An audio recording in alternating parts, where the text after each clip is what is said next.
had to put some oomph in that. Thank you, Ken. Hello. Good evening. Alright, so people in the back are going to need your attention. I'm about to start. Yes, I know there was a mingling session, but the mingling session has now closed. So I'll give you all a chance to get your attention. I'm going to start calling names. Following their silence. It's no serious thing, it's your unbuttoned machine. My jacket already. Thanks, thank you very much. So, I'm going to stand here and I'm going to say, follow your passion. But before I start with follow your passion, I must say, before you follow something, you have to find it. So, I want to start with find your passion. Because sometimes, you may not know what that may be, or you may think one thing is your passion and it's something else. So I'll give a little story. So story time part 1, there were 3 story times. So now this story starts really, really early. This is before I even knew what an entrepreneur was. I was brought up in secondary school thinking, if you do business, you're not smart. Ironically. I went to Hillview College, and in Hillview College wins probably 2 business scholarships and probably like 40 in science. So as far as I was concerned, if I wanted to, be an intelligent person, I needed to be an engineer, I needed to be a doctor, like everyone else who was attending my school. So of course, I did all sciences, 10 subjects, and that was a normal thing. And I was thinking, this is the greatest decision. However, while attending school, I found myself consistently in the library. They didn't really have a computer lab in a library, everything was kind of merged. And I would be there setting up hi-fi profiles, so now I would have to interact so people don't talk like those people in the back there. You know what hi-fi is, guy in the pink? Yes? Alright, good. Glad to hear. So hi-fi, for those who don't know, something kind of like Facebook, but it's like the back in the days version of Facebook now. So I would be there setting up people's people's hi-fi profiles in the lab. And then I found that, I was doing that more than class. I still got my subjects and so on, so it still turned out well. However, I found that, I had an affinity for the computer. So I decided, I'm going to merge computing and science. So I decided I'm going to do computer science. Perfect. I can't go wrong. Computers, science. We winning. Alright, cool. So I decided I'm not going to go to UE, I'm going to go to Custard. My mom was a lecturer at UE. So I kind of wanted to be free from my parents. So I said, I'm going to go Custard, I'm going to find me there. Whatever I'm doing there, it's up to me. When Custard, I actually met 1 or 2 people in this audience there, hi. And it was a good experience. However, I found that when I had to sit programming for hours, it wasn't enjoyable. So I still didn't understand what my passion was. I was still looking for it. So I dropped out. Yeah, I actually dropped out. So I dropped out of Custard. Now mind you, this time I was still working in Custard because I got a job because I needed money to be independent from my parents, right? So at that time I loved to turn up. I always want to go out with my friends, I always want to party, I would be in all of the clubs, all of the parties there would be, all of the carnival fests. Now the irony about this, when you hear turn up, you think, well, yeah, Ken is there, with 4 bottles of alcohol. Yeah, interestingly, I actually drank no alcohol at this point in time. So at this juncture in my life, Ken drank no alcohol. So what I realized, and of course hindsight has taught me this, that my version of turn up wasn't really about drinking or partying, but it was really because I just wanted to be very social and I wanted to be around people. But I didn't understand that as yet, so I'm still searching. So after taking some time off of school and having mild success doing events, I was able to take the money from my events and move out of home. So I was on my own and I decided I was going to pursue communications. I think I saw Mark Clark in the audience. Mark, are you here? Yes. So when I went to Custard, when I was doing IT, I remember Mark used to host a lot of events because Mark was on the guild, Mark was guild president at some point. So Mark would host events and I would always be there participating. I picked up a job at Red Bull, so I would sponsor. Really interesting, I used to sponsor Mark events. Hey, what are the tables? What's the Mark? Anyway, so I would be there sponsoring Mark events, bringing my Red Bull and so on, upon his request. And I always liked and enjoyed it. And I always wondered, I remember actually Ayinka and a couple others who are now in media were doing communications. Now, one of them started to finish school. Now, I still in custard because of my drop out from IT. So I didn't feel bad because I see all my friends from Hillview College graduating as engineers. I see Mark and them leave school, leave me in custard. So I said, what am I going to do? So I decided, all right, I'm going to take my credits because you have to do a bunch of courses anyway. So I took those credits and I started a degree in journalism. And still searching for my passion, but journalism went much better. I love to write, so I started writing for the student press, then college something, and then I even got a job writing for the Trinidad Guardian and doing something digital there as well. I did like digital moderation. Now, while doing those things, Custard started to not only offer associate degrees, but full degrees. So I then did mass communications at Custard as well, and it was through doing that. And I think a lot of the lecturers were very instrumental. I was able to help find my passion. So now, when I met Daniel, which is very recently, Daniel is probably one of my newest friends. Daniel said, Ken, what do you like to do? And I would say, I really like to connect people. And that is really because after doing all of that searching and dropping out of school and, rejoining school and then dealing with the mental anguish of seeing Mark graduate and I'm still in school, I have to still be there. I was able to realize that communications is something I really wanted to do, and I was able to pursue the degree and finish the degree as well. And now, every day in my day-to-day life, I apply the skills that I have learned from that program there. So that is story number one. So for me, I would say that pursuing your passion, is all well and good, but that is really if you know what your passion is. So I would say it is worth it to take the time to do that introspection and think about what you are really passionate about, what makes you tick. Because I think a lot of times people will push you in a certain direction based on what they think you want, people. Because even I at one point I thought I wanted to, because I was doing well in sciences, I did well in school. Even when I was doing computer science, once I applied myself, I did well, it's just I wasn't into it. And then at that age, I was able to drop out and I didn't have to worry about people telling me to stay there, So I think that is a major. Now, sometimes you may not be passionate about something immediately, but you can become passionate about it. Which is where I would now say that there's passion and there's also proficiency. So first, let me differentiate proficiency from aptitude. So for the purpose of this speech, aptitude refers to something that you're good at and you do reasonably well. Proficiency refers to something that you do better than average, something that people would pay you for. So sometimes you can be proficient at something, but you may not necessarily be passionate about it. And this brings me to story number 2. So ever since I used to go to lessons at SAC lessons. Anybody here went SAC lessons? Yeah. So I went SAC lessons passing on Mr. Singh and his government pants. Now let's Mr. Singh. So now SAC lessons was a big. You went Fatima lessons? Fatima lessons.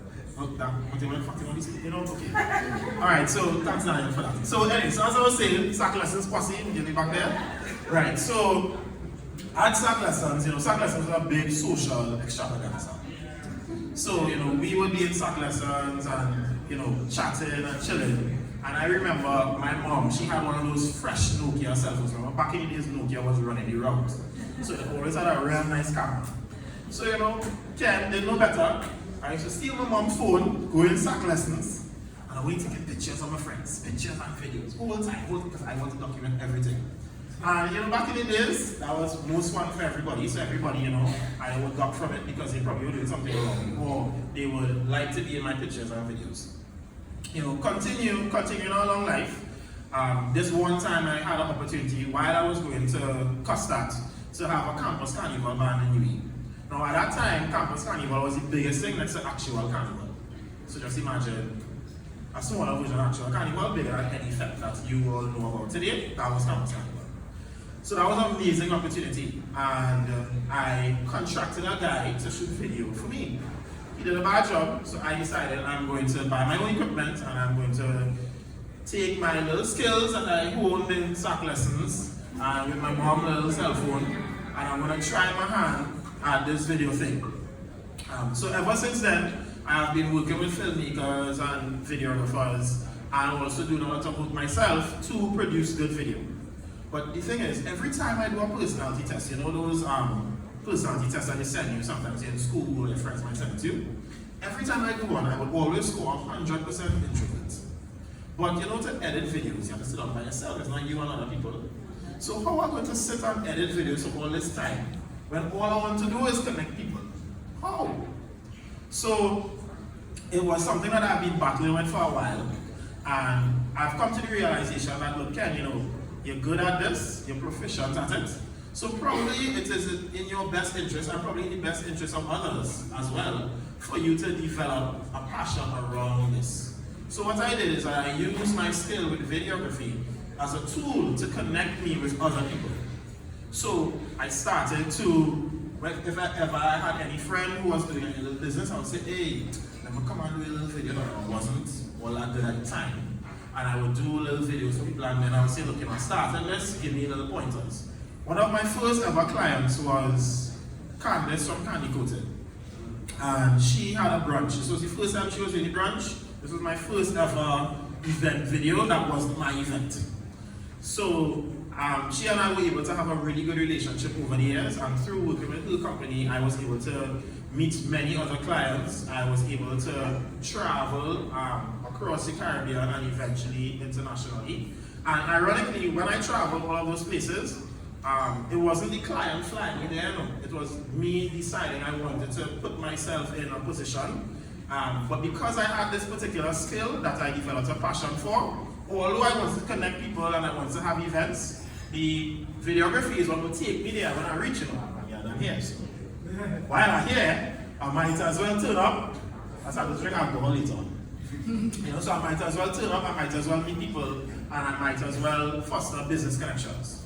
So I want everyone to think of passion and proficiency and understand that if you can find a way that you could be proficient at what you're passionate about, or you could find a way to be passionate about with what you're proficient with, I think that you will never work a day in your life. Because you know, that's the objective, right? The objective is to be having so much fun, quote unquote, that you enjoy your work. Cool. Alright, so I need to turn this page here. It looks like next slide. Alright, so Daniel said, hey Ken, I'm going to come and talk about how you're strategic. Said something, right, innovation. Strategic, I remember. Is that it? Okay. Oh, there you moved, okay. Right, so strategy. Alright, so I think for me, in my day-to-day life, there are two words that I would try to stick with. The first one is automate, and the second one is delegate. So I'll talk about automation. So how automation works is that you would find a way in your own day-to-day schedule to do things in a routine. Now this doesn't mean it has to be boring, so I'll use an example. So let's say, you know, you get a new job, or let's say you live in the West. Let me see hands up, who lives in the West here? Cool. So you live in the West, so you may or may not know what's past the lighthouse. So boom, you get a new job, and the new job is in, may or may not have said, right? So the new job is in Sambury Grande. Now you're accustomed working in the West, you went to school in the West. So you have to decide what time you're going to leave home to go to work. Which route you're going to take, are you passing through Valencia, or you're passing through, where you're going to pass, you're going to decide, am I going to stay up there on weekends? You're going to have to decide this at the beginning of your new job. Now what's going to happen is that eventually, after a while, this will develop into a routine. You would know which route is the best route. You would know if you leave at a certain time, you're going to bounce on traffic. You will know if you leave at a certain time, you're going to reach early. And you will know how to get to work efficiently. So automation is something like that. It's where you would have a process. The process could be the steps to put it together an event. The process could be the steps you would take before you pack for a trip. It can be whatever they may be, but if you are able to automate, what would happen is that you would be able to do these things faster and more efficiently. When that happens, you would be able to use that time that you are doing your automated task to think and develop ideas, and it will happen very naturally. Interestingly, my girlfriend gave me this example. She said, Ken, you know why you always come up with like real brilliant ideas when you're in the bathroom? That's because when you bathe, you know, everybody here, I hope, has had a bath many times in their life. So because of this, what happens is that, you know, you're doing things automatically. So whereas in your day you're rushing around and you're thinking, okay, what I have to do next? Did I miss something? I have to answer another call, I have to drive down the road. But now you're just doing something that's natural. So now in this time, you're able to sing, you're able to, you're never a singer, but suddenly you're a singer today, and you're able to come up with a lot of ideas while you are in the bathroom. And that is the principle behind automation. And even with me in my business, you know, Daniel and I, we host events together.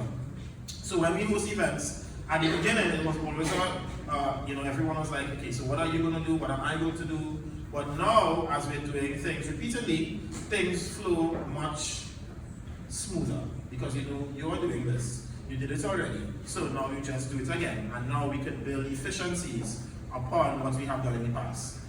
So it's kind of like, you know, people say don't reinvent the wheel. The wheel is something that you all have going. So figure out what in your life is your wheel and allow yourself to build the automobile on the four wheels that you have automated. So, before I get into delegation, I will talk about your friends and your brethren. So let me see a show of hands of people who came here by themselves. Cool, so I see about 5, 6 hands, 7. Alright, so I challenge you all, whoever came here by themselves, to leave here with at least one friend or new colleague. So that's your little challenge. So everyone here who did not put up your hand, this is for you, especially. So that means you need to turn to whoever you are next to or whoever you came with. And when you look at that person, you should see a reflection of yourself. Yeah, that's how stress is. Yeah, it's actually that serious. Yeah, that's how stress is.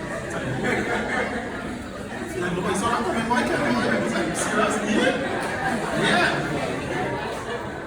Alright, go back to me, Tanzan. Right, so yeah, that was a little startling, but this is actually how it is in real life. In real life, and listen, ever since secondary school, like, I'll go back to my SAC lessons example, SAC plus in the back there.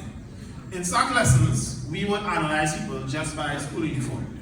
We believe every single secondary school student came from a different school, and they had a particular culture. So curiosity fellas had a culture, presentation boys had a culture, St. Francois gives culture, Bishop skills, culture. The reason I said is because my cousin went to St. Francois, just saying. So I had a lot of exposure to St. Francois girls ever since I was young because she's my cousin. Yes, girls on here, yes. But that's the point. So the point is, ever since the people that we associate with has defined us even before you have even spoken to someone. So what I'm saying here is that, you know, yes, everyone says look at your association and what you associate with. And this is something that we have been hearing time and time again, even in the Bible, bad association, spoil useful habits. I'm sure that we have been hearing this over and over. See somebody clapping in the back there? Look, this is very serious. But I would like to say, for me, as part of my story, every single idea that I came up with and every single breakthrough that I made in life has been a direct result of either A, a book I read, or B, someone who I have associated with. And that is facts. So like that is undisputable. So like I would be unable to succeed if I have not chosen the correct association. I wouldn't even be here if I didn't know Daniel. Daniel would probably never come to speak to you guys. So that's the point. So the point is, I want to encourage everyone to look at who they associate with and try your best to, I would say, associate aspirationally. So what you aspire to be, try to find qualities in your associates.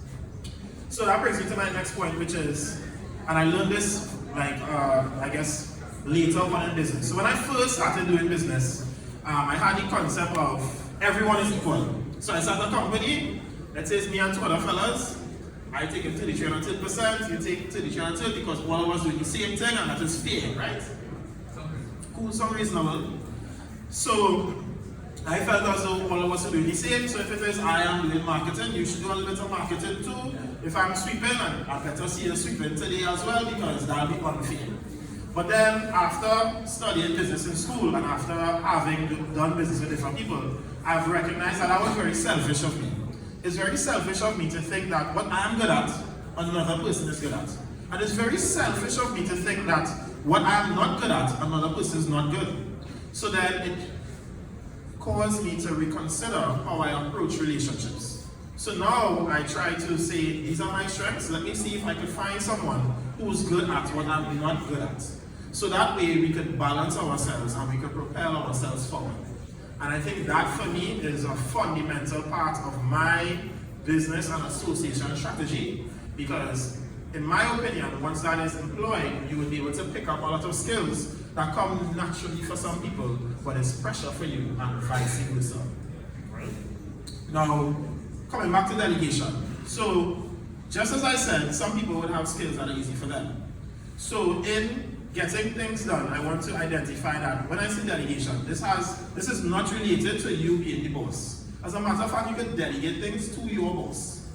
So, this has more to do with what you would be able to do well, quickly and efficiently, and what another person will be able to do well, quickly and efficiently.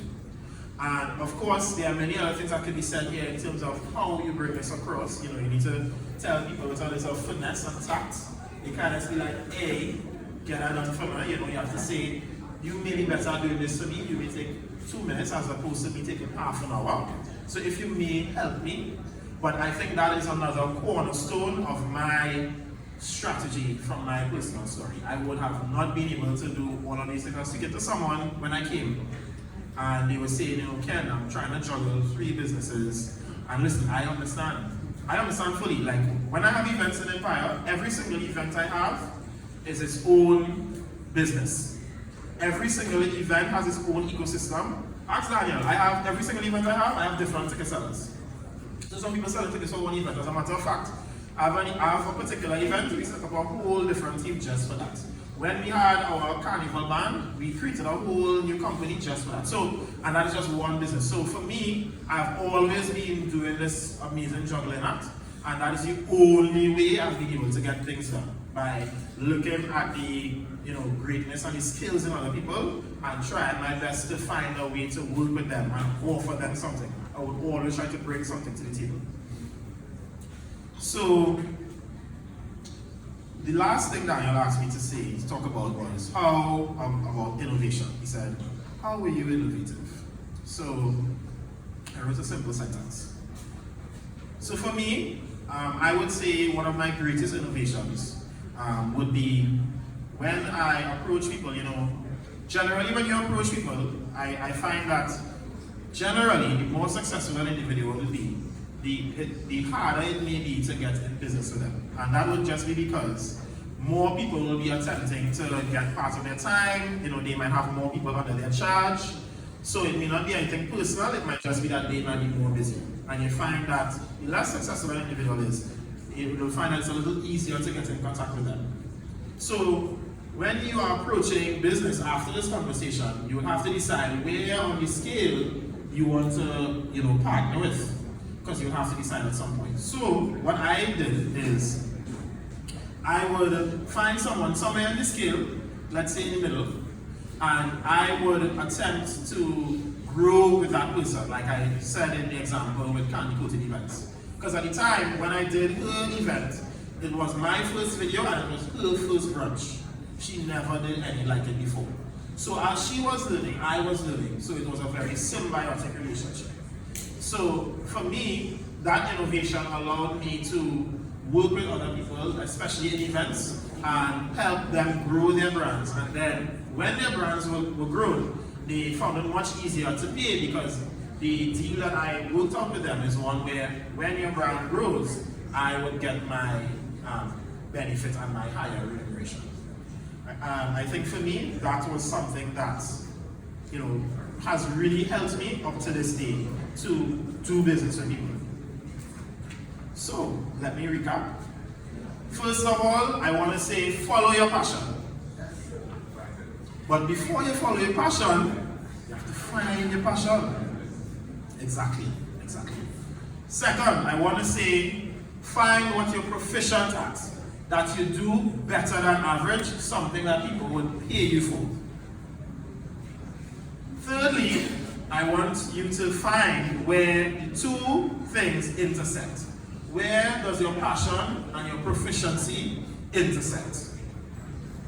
And then the last two things I would say would be automate and delegate. Alright, so and actually that is it. So that's the end of my session.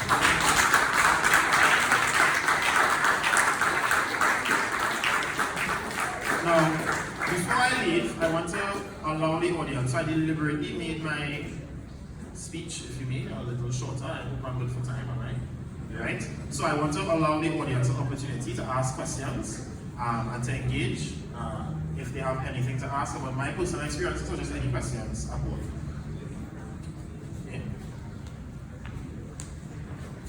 Alright, so first of all, let's say all the information that you shared with us, which we totally appreciate. I just want to know what inspired you to start your own business in events? Good question. I'm almost afraid to say this answer. What inspired me to start my own business in events was my desire to get into parties free. Yeah, that's actually it. Any other questions? Yeah, okay. You mentioned the importance of association, right? Someone who does not have big friends in high places, how do you go about attracting or getting into business or somewhat of association with people who we can network with going forward? How do you do that? Alright, good question. So for me, it all boils down to what I would call your value proposition as an individual. So every individual needs to analyze themselves and their personal capability and decide what your value proposition is. Because just like I said with Candy Coated, you would need to approach people who are of your similar stature in a different field or in a complementary field.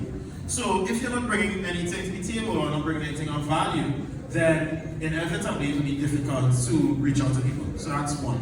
Two, I would also say that sometimes you would have to speak to people who are, let's say, famous or very popular or very wealthy, and that may seem very intimidating.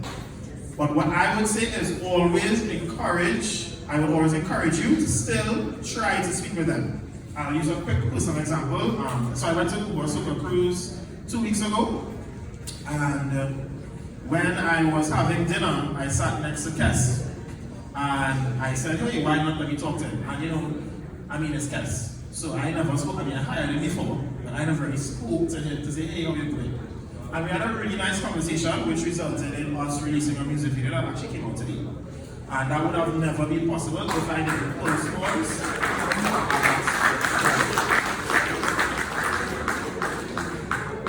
Any other questions?